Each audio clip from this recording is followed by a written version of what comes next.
from the News Channel 5 Network and Out and About newspaper. This is Out and About Today, sponsored by the Tennessee Performing Arts Center. And good evening, I'm Chuck Long, and welcome to a special edition of Out and About Today. Tonight we are one-on-one with one of the most recognized faces in country music, Cody Alan. The CMT and iHeartRadio host made headlines when he came out tweeting, "There is something I want to share with you. You see, I'm gay. This is not a choice I made, but something I've known about myself my whole life."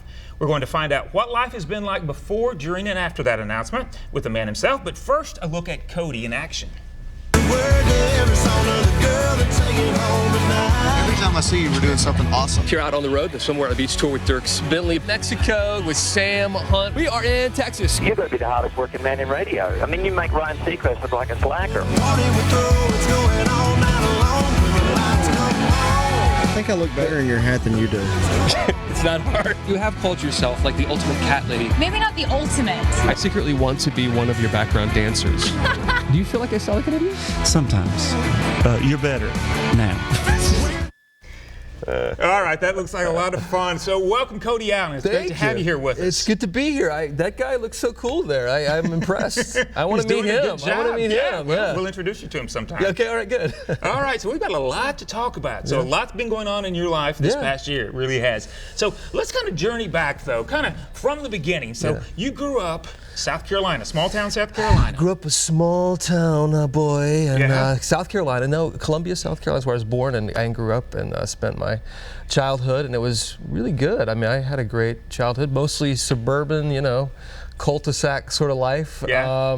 My mom and dad, we were middle class, didn't have a whole lot of money, but we never knew it as kids, and but they loved each other, and it was an awesome childhood. It really was. Well, growing up, there's always that situation or that question at some point when you start questioning, maybe I'm gay, that kind of thing, or you see other people who you kind of relate to, and you start. When did that happen with you? I love superheroes, and I liked their tight-fitting clothes, Chuck. Especially when I was probably 8 or 9 years old. I knew that since I had that since early, and obviously you go through adolescence and puberty and stuff, you start to realize, okay, I'm not really into what everyone else is into. Right.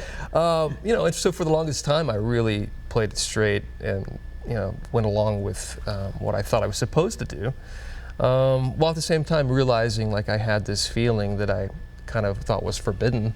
But as the years have gone on and through lots of ups and downs and life's twists and turns, I realized I need to be honest. I need to be open and real with people, and especially that guy you see on TV seems so happy. I want to reflect that in my personal life too, and I really wanted my listeners and viewers to know who I am behind the mic and behind the camera, and that is a really happy guy at this point, because I've realized it's better to be true to who I am than keep some sort of secretive life that no one knows about, and I really wanted to be open about myself. Sure, and growing up too, was it did you grow up in a religious family? Yeah, it really was. Baptist mostly, and then I joined the Mormon church at one time, and so I really tried my best to sort of, and I still do, be good about following my religious beliefs.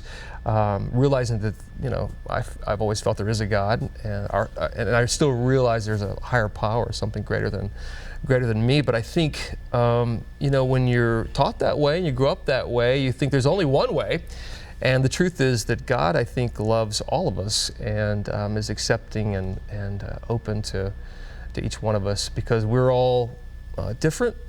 And it's okay to be sort of a different shade, or a different style, a different way of life. And I think that is something that he still accepts and loves about each one of us. Did you feel a little pressure, though, growing up in that environment, feeling, some people use religion to say, hey, that's wrong? I mean, how was that? I know that's, as a kid, it's a different situation. Yeah, you just don't know any better, and you think that something's wrong with you. I mean, I think anyone who's gay or LGBT, has experienced that. You realize, like, oh gosh, there's something that's different about me. Do I accept that, or do I deny it? And I guess I felt like I needed to deny it, at least at first, because I wanted to follow what I thought other people wanted me to do, and what I felt like God wanted me to do. Right. But then I realized, like, God still loves me today, out and gay, as much as he did before. And I'm still a really good person today, and the same good person I was before. And I think once you have that epiphany, that realization that there is, that it's okay, and that you're loved even still by God, it makes coming out and sort of like embracing yourself and who you truly are a lot easier. What about radio, country radio? Yeah. I mean, that's a conservative genre, especially when you got into it, because you were young. You were about 15 when you had your first radio gig. Yeah. So what was that like? Were you thinking, oh gosh, I've really got to just, cover everything? Well, I mean, I honestly, I've been evolving over time into sort of where I am now.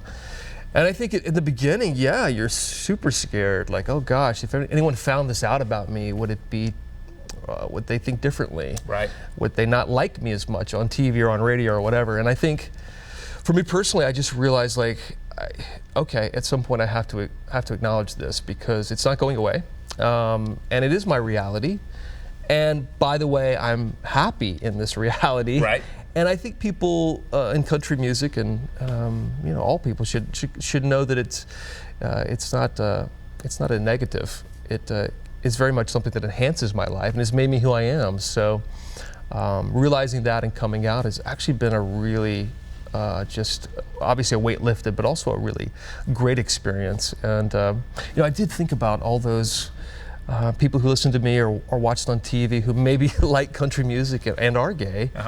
And maybe think there's no voice in that format for me. There's no one who understands that, a kid on a dirt road somewhere in some state in the South, a rural area, who, may think he's so different that there's no spot for me in country music. But I think the truth is that country music fans come in all varieties. Right, I agree. They're not a stereotype. And by the way, neither are LGBT. There's no stereotype. And I, to some degree, wanted to break down some of those walls and barriers by letting this news out. And I think you have. You definitely have. I hope so. All right. Well, we are going to take a short break right now. But when we return, we will talk to Cody about what public life has been like in an industry that hasn't produced many high-profile out artists.